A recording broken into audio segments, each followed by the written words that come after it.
I want a girl who's hot. Body, hourglass, obviously. Come on, like big boobs, big ass. One of those, not fat. 4 There's out like of a 10. difference Like between fat ass in a fat ass. Okay, She's gotta be last thing you super want sexy is in your face. girl That's fighting back. specific She symmetry. needs to have I mean, okay, yeah, she can fight. She can try. To She just gotta not play with. They gotta be big, because if they're small, what am I gonna do with her? Like, look at her face? I don't care about her face. Bro, just calm down, God. Just kidding. I'm joking. Broma. She has to be fully Like, shaped. when I tell you Can I have something hair or on ask something of my you, fan? please, Gosh, Ooh, armpit hair. just nod your head. Okay, just say yes. Okay. So sit down and shut up. I swear to God, if I see like a girl with armpit Okay. hair, she's Bro. out at night and she's asking for it. So, what do you think's gonna happen? She's gonna get it. Okay, like you're not doing your job that's as funny. a woman. Okay, like she knows what men she's do doing. a lot of the jobs. She's in the world, asking okay? for They it. lift stuff. They.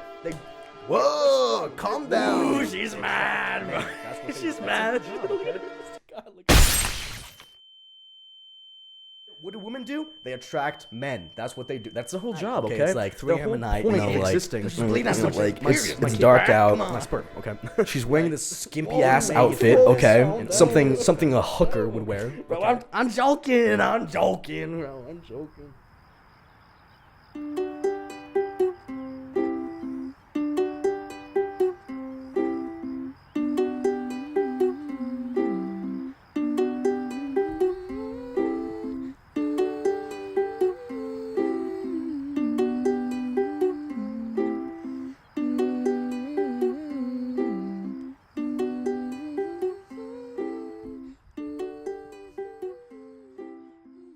The first time I felt insecure in my teenage years is when I didn't have a flat stomach.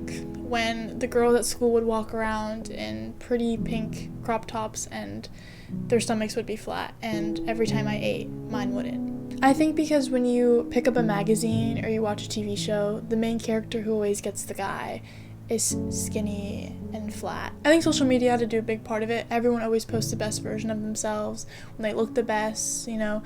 I've learned from a young age just through social media that people love to suck in their stomach, and having a bloated stomach is not something you want to be proud of. It made me feel like I had to be worried about something. In the movie Mean Girls, they all stand in front of the mirror and they all pick apart themselves, and I feel like everyone in society is always picking apart themselves, and when you actually love yourself, it's like weird or abnormal. Most people don't talk about it. When you're in the school bathroom and the girls are putting on their mascara, it's hard not to look over and be like, why can't I look like you? I think there are days that women menstruate and we look pretty bad. We have acne and we have bloating, and we're supposed to be ashamed of that. We're supposed to cover every pimple, and we're supposed to suck in every stomach, and our arms are supposed to look a certain way, and we're supposed to dress a certain way. And I think about that time where maybe I should have been counting my calories, because eating disorder awareness is so hyped up and so in, yet some people still like to spread it. I went through an eating disorder in 2019, and I had a family member once say, wow, this skinniness looks way better on you. I had a friend when I recovered tell me, you were chubby when you recovered from your eating disorder. It made me feel like no matter how I looked, someone was always going to say something. At my lowest weight, at my heaviest weight, someone was always going to say something. I think once you've gone through an eating disorder, I think you learn to be comfortable in your own skin, your own body. I hang out around with people who make me feel good and people who lift me up, even when my hair is in a bun and there's acne all over my face.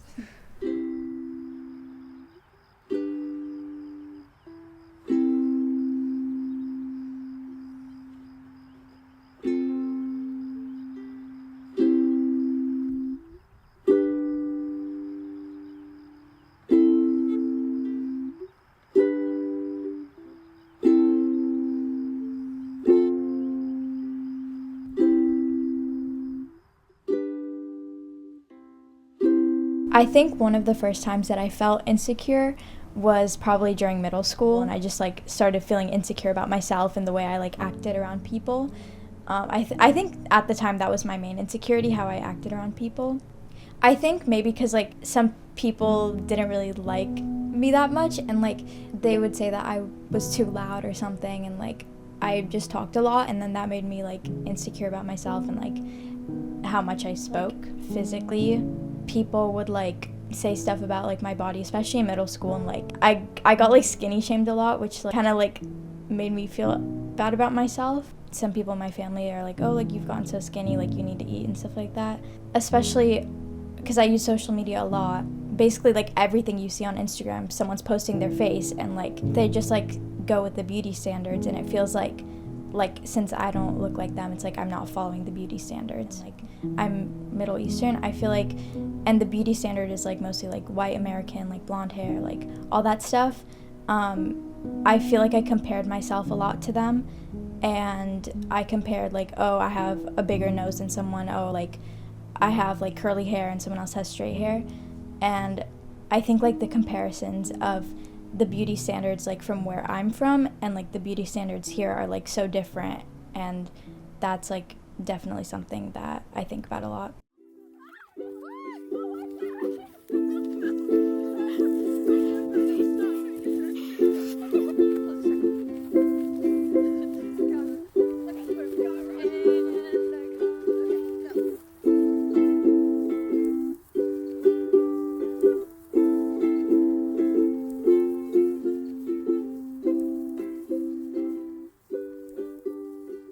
I think it started pretty early on when I was a teenager, probably about 12 to 13, when I started looking around and everyone else, a lot of my peers looked different from me, and I started to look in the mirror and feel insecure about what I saw. Most of my insecurities came from the words of my family members, intentional or not. A lot of their words and actions kind of hurt me and hurt the way I thought about myself, food, and my body. At the beginning, I didn't really know how to interpret it. Like my mom, she would tell me that like I really needed to stop eating bread because it was like making me not look very good in certain clothes, and I didn't really know how to take that, especially as like a 12 or 13-year-old. And just certain things about the way I looked or the way I sat, and you need to suck your stomach in more, and this, that, or the other, made me feel like I wasn't pretty or good enough as I was, so I needed to do extra things to appear pretty or nice to other people. If I compared myself, I would figure out what's wrong with me that I could then fix it, and then maybe then be perceived as like more attractive or whatever. Like comparison is like the thief of happiness, and if I went around comparing myself to everyone all the time, I'd be so unhappy. So I try to catch myself doing it and stop that when possible. And I like to pick 3 words, and it kind of depends like what the insecurity is that I'm feeling at the moment, and I'll just kind of like recite these words to myself like over and over again until I'm either like tired of reciting them or I like believe it for the time being. And sometimes it's like, you are strong, you are beautiful, you are kind, or any variation of those things, and I'll just like repeat them over and over, sometimes mentally, sometimes out loud, and that helps me a lot.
Do you love what you see? I do. Yes. Yes. What do you love about yourself? My hair. My eyes. I like my hair. I'd want to say that no matter what anyone tells you, that you were enough, and that nobody should ever tell you less than. Go, baddie! You are beautiful inside and out. I love that despite all of the challenges I've been through, there's a beautiful girl looking back at me. For hours on end, listening to the mirror as though it were her friend. Her face, her eyes eyes, her frown, her hair, her stomach, her legs. Oh, how she'd stare. It becomes too much, she falls apart, shattering the mirror to hear